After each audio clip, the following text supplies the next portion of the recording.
సీరియల్లో సినిమాలో నటించాలనుకుంటున్నారా? అయితే వెంటనే మా యాక్టింగ్ స్కూల్లో జాయిన్ అవ్వండి.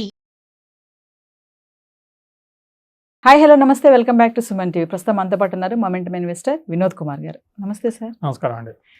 సార్, మనం గోల్డ్ మీద చాలా వీడియోస్ చేస్తున్నాం, ప్రైస్ అలా పెరుగుతూనే ఉంది. మరి ఈరోజు చూసుకుంటే బంగారం మళ్ళీ పెరిగింది, 70 దాటేసింది ఆల్రెడీ. అంటే ఇప్పుడు ముందు మనకు ఫెస్టివల్ సీజన్స్ ఉన్నాయి, దివాళీ వస్తుంది, దసరా వస్తుంది. అంటే ఇలాంటి పండగ టైంలో ఈ పెరగడం అనేది దీన్ని ఎలా చూడొచ్చు అంటారు గోల్డ్? మనం మోసపోయినామని చూడవచ్చు. ఎందుకంటే రేట్లన్నీ పెరుగుతూనే ఉన్నాయి, పడే సూచనలే కనబడట్లేదు.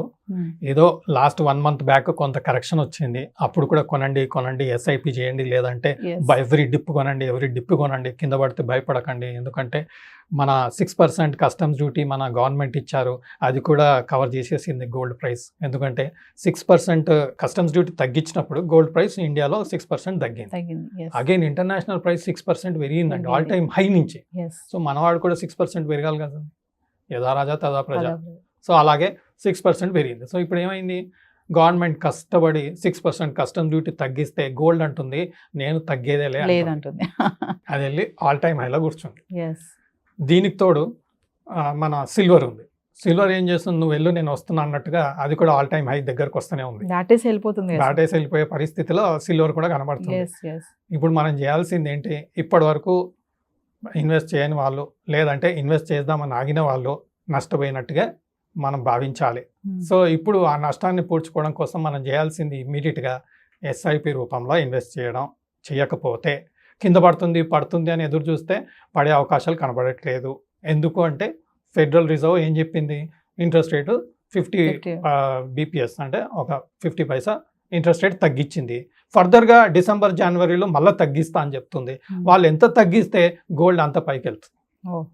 మీరు 40 years హిస్టరీ చూసారనుకోండి, తను తగ్గించాడు అంటే దీనికి తగ్గేదేలే అంటది. సో అలాంటప్పుడు మనం చేయాల్సింది ఏంటి, గోల్డ్లో ఇన్వెస్ట్ చేసుకుంటూ వెళ్ళడమే. పడుతుంది అని ఎదురు చూస్తే పడ్డా ఒక 2%, 3%, 4%, 5%, ఇయర్లీ రిటర్న్ 9% గోల్డ్ ఇస్తూనే ఉంది. అక్షయ తృతీయ రోజు ఇన్వెస్ట్ చేసిన వాళ్ళకు 10% లాస్ట్ 10 yearsలో 10% రిటర్న్ ఎవ్రీ ఇయర్ ఇవ్వడం చూస్తున్నాం. So Akshaya Tritiya is a excellent day to invest in gold. అది మీరు రిలీజియస్గా అనుకోండి, స్పిరిచువల్గా అనుకోండి, ఆస్పిషియస్గా అనుకోండి, ఏదైనా అనుకోండి, మనకు 10% రిటర్న్ అయితే మనకు అక్షయ తృతీయ రోజు ఇన్వెస్ట్ చేస్తే వస్తుంది. అది హిస్టరీ చెప్తుంది. అలా అని అక్షయ తృతీయ కోసం వెయిట్ చేస్తే 1 yearలో ఇంకో 10% పెరిగిపోయే అవకాశం ఉంటుంది. సో మనం చేయాల్సింది ఏం లేదు, తక్షణమే ఇన్వెస్ట్మెంట్ ప్లాన్ చేసుకోవడం, అన్ని పనులు పక్కన పెట్టుకొని ఎవ్రీ డిప్లో మనం యాడ్ చేసుకుంటూ పోవడమే మనం చేసే పని. దానికి టార్గెట్స్ ఉన్నాయంటే టార్గెట్స్ ఏమీ లేవు, ఆల్రెడీ బాగా పెరిగింది, ఇంకా పెరిగే అవకాశం ఉంది. సిల్వర్ అయినా సరే, గోల్డ్ అయినా సరే, మనం చేయాల్సిందల్లా ఒకటే, పనులన్నీ మానేసుకొని గోల్డ్కి కొంత బడ్జెట్ అలొకేట్ చేసి ఇన్వెస్ట్మెంట్ స్టార్ట్ చేసుకోవడం. లేదు బడ్జెట్ లేదు, గవర్నమెంట్ చెప్తూనే ఉంది మీకు 9 carat గోల్డ్ ఇస్తాము, మాది హాల్ మార్కింగ్ చేస్తున్నాము, పెట్టుకోండి, ఇన్వెస్ట్ చేసుకోండి, అది కూడా చెప్పింది. మనకు బడ్జెట్ లేకుంటే మీరు వెళ్ళి 9 carat గోల్డ్ కొనడం కూడా స్టార్ట్ చేయండి. ఏం చేస్తాం, ఎందుకంటే 9 carat గోల్డ్ కన్నా 18 carat, 22 carat బెటర్. బట్ లేదు ఛాన్స్ అన్నప్పుడు 9 carat గోల్డ్ కాకుండా కొంత బ్రాండెడ్ షాప్లో జర మంచి క్వాలిటీ ఉన్న వాళ్ళ దాంట్లో వెళ్తే ఏంటంటే 9 carat గోల్డ్ రియల్ గోల్డ్ లా కనిపించే షాప్లో మనం కొనుక్కుంటే బెటర్ రిటర్న్ వచ్చే అవకాశం ఉంది. అండ్ దగదగా మనం కూడా దాంతో మెలిసే అవకాశం కనపడుతుందండి. సో ఈ 9 carats గోల్డ్ పైన చాలా మందికి అయితే డౌట్స్ అయితే ఉన్నాయి సార్. ఎంతైనా 9 carats 22 carats 24 carats గోల్డ్ అని అంటారు కదా, దీనివల్ల ఏంటి ఉపయోగం అనే డౌట్స్ అయితే కొంతమంది పీపుల్లో కలుగుతుంది. దీనికి ఏం చెప్తారు సార్? ఇప్పుడు మనకు ఆల్టర్నేటివ్ ఏంటంటే silver with gold coating ornaments వస్తున్నాయి, ఓకే, లేదంటే 1 gram గోల్డ్ ఆర్నమెంట్స్ వస్తున్నాయి, అవి use and throw. But 9 carat gold ornament use and throw అయితే కాదు కదా, అట్లీస్ట్ ఏదో వాల్యూ అయితే ఉంటుంది కదా. సో 1 gram గోల్డ్ కొనేవాళ్ళు, లేదంటే సిల్వర్ జ్యువెలరీ కొనేవాళ్ళు, they can prefer 9 carat gold. కొంచెం పెట్టుకుని 9 carat గోల్డ్కి వెళ్ళొచ్చు. ఇంకొకటి ఏంటి, మీరు హయ్యర్ క్యారెట్ గోల్డ్ కొనాలంటే బడ్జెట్ తక్కువ ఉంది, ఏం చేస్తాం? అలాంటప్పుడు 9 క్యారెట్ గోల్డ్ కొంత ఎమర్జెన్సీ రిక్వైర్మెంట్, మన regular requirement rough and tough Yes. Use కన్నా మనం 9 క్యారెట్ గోల్డ్లో తీసుకోవడంలో తప్పేం లేదు. సో ఈ 9 క్యారెట్ గోల్డ్ అనేది మీరు ఇందాక అన్నారు కొంచెం బ్రాండెడ్ స్టోర్స్లో తీసుకోండి, ఎక్కడ పడితే అక్కడ కాకుండా. అంటే బ్రాండెడ్ అంటే ఎలా వెళ్ళాలంటారు? కొన్ని చిన్న చిన్న గోల్డ్ షాప్స్ కూడా చాలా మంది ప్రిఫర్ చేస్తూ ఉంటారు. ఎప్పటి నుంచో వాళ్ళు ఆ షాప్కి ఏంటంటే రిలేటెడ్గా ఉంటారు. వాళ్ళు ఏ గోల్డ్ చిన్న ఐటమ్ కొనాలని అక్కడికే వెళ్తారు కదా. మరి 9 క్యారెట్స్ వచ్చినప్పుడు ఇది అక్కడ కొనొచ్చా చిన్న చిన్న షాప్స్లో? దానికి పెద్ద పెద్ద బ్రాండెడ్ స్టోర్స్కే వెళ్ళాలంటే బ్రాండెడ్లో వెళ్తే ఏంటంటే ఒక అష్యూరిటీ అంతే. ఆల్రెడీ అది 9 క్యారెట్, ఉమ్. అందులో మీరు షూరిటీ లేకుంటే అది 5 క్యారెట్ వస్తుంది. Oh. ఫైనల్గా మీకు అవసరం ఉన్నప్పుడు వాడుకోవాలంటే అది 5 క్యారెట్ వచ్చే అవకాశం ఉంది. ఎందుకంటే మనం ప్యూరిటీ గ్యారెంటీ ఇవ్వలేరు కదా ఉమ్. రెగ్యులర్ షాప్స్ అయితే. Yes. అట్లీస్ట్ మనకు బెటర్ షాప్స్ అయితే, బెటర్ బ్రాండెడ్ షాప్స్ అయితే మనకు కొంత కాన్ఫిడెన్స్ ఉంటుంది. At least we are assured that we are definitely getting 9 carat gold. Yes. Already- బ్రాండెడ్కి వెళ్ళినప్పుడు ఆల్రెడీ ప్యూరిటీ తక్కువ, ఉమ్. అంటే 9 carat gold is 37.5% purity gold. Yes. అందులో వాళ్ళు ఇంకా ఇంప్యూర్ చేశారు అనుకోండి, అందులో గోల్డ్ ఏముందండి? యా. అది ఎలా ఉంటుందంటే మనం ఒక ఫర్నిచర్ కొన్నప్పుడు బయట అంతా మంచిగా ఉంటుంది, షోరూమ్లో వెళ్ళి కొంటాం, ఇంటికి వచ్చాక కూర్చోగానే అది చిరిగిపోతుంది. ఎస్.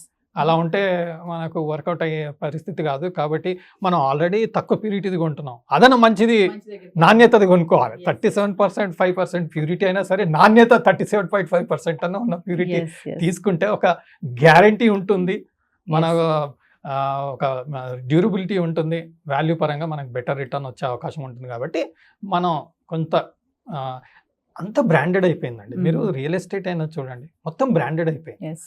మనం ఎప్పుడైనా ప్రాబ్లం వచ్చిందనుకోండి, ఫస్ట్ అంటే క్వాలిటీ ఓరియంటెడ్ బిల్డర్ దగ్గర తీసుకుంటే ఎప్పటికైనా ప్రైస్ మనకు ఎస్టాబ్లిష్ అయ్యే అవకాశం ఉంటుంది. అదే వాల్యూ లేని బిల్డర్ దగ్గర మనం ఏదైనా తీసుకున్నాం అనుకోండి, ఏ ప్రాబ్లం వచ్చినా ఫస్ట్ ఆ కాంప్లెక్స్కే వాల్యూ పడిపోతుంది, లేదంటే నెక్స్ట్ డే ఏదో ఒక ఇష్యూస్ వస్తుంటాయి. So better is to depend on the value based quality product. Sir బంగారం మరి ఇలా పెరుగుతుంది కదా, ఆల్రెడీ 77 ఉంది చూసుకుంటుంటే, మరి ఇలాంటి టైంలో ఈ 9 క్యారెట్ గోల్డ్కి టర్న్ అయ్యే ఛాన్సెస్ ఉన్నాయా అంటే ఏం చెప్తారు? ఎక్కువ మంది ఇలా పెరుగుకుంటూ పోతే గోల్డ్ కనుక.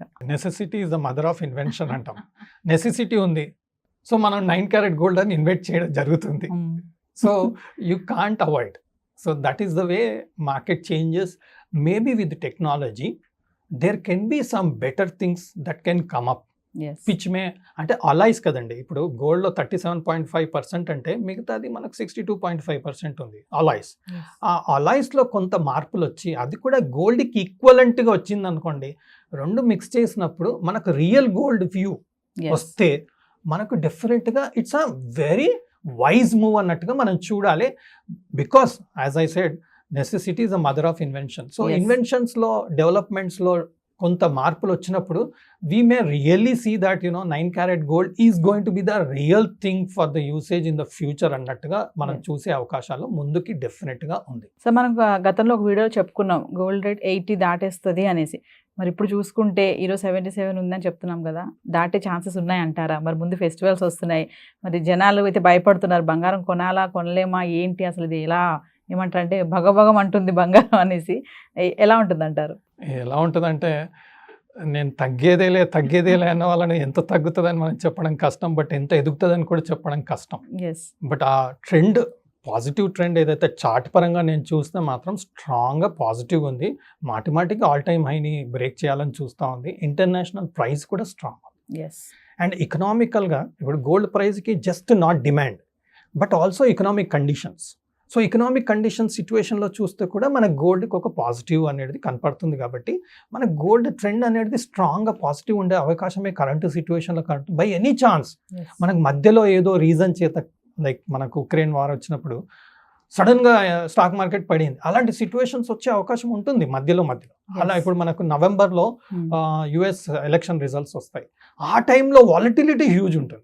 సో మనం జస్ట్ ఇంకొక 1-2 మంత్స్ అండి, ఈ 2 మంత్స్లో మనకి ఏదన్నా ఒక ఆపర్చునిటీ వస్తే, నవంబర్లో అనౌన్స్మెంట్ రాగానే కొత్త గవర్నమెంట్ యుఎస్లో వస్తుంది, కొంత ఎకనామిక్ ఎక్స్పెక్టేషన్స్ మారుతాయి, అప్పుడు గోల్డ్లో వాలటిలిటీ హ్యూజ్ ఉంటుంది.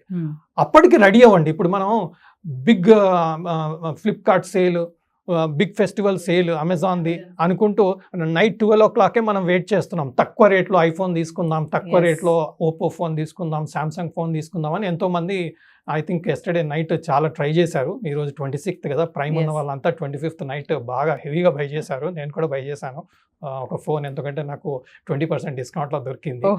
సో అలా మనకు నవంబర్లో ఒక ఆపర్చునిటీ మాత్రం మనకు ఉంది. ఏంటి అంటే ఎలక్షన్ రిజల్ట్స్ అనౌన్స్ అవ్వంగానే గోల్డ్ ప్రైస్లో షేక్ అయ్యే అవకాశం ఉంది. ఎస్ ఓకే, నేను మాత్రం ఆ ప్రైస్ కోసం కూడా వెయిట్ చేస్తాను, ఆ రోజు మాత్రం వెయిట్ చేస్తాను.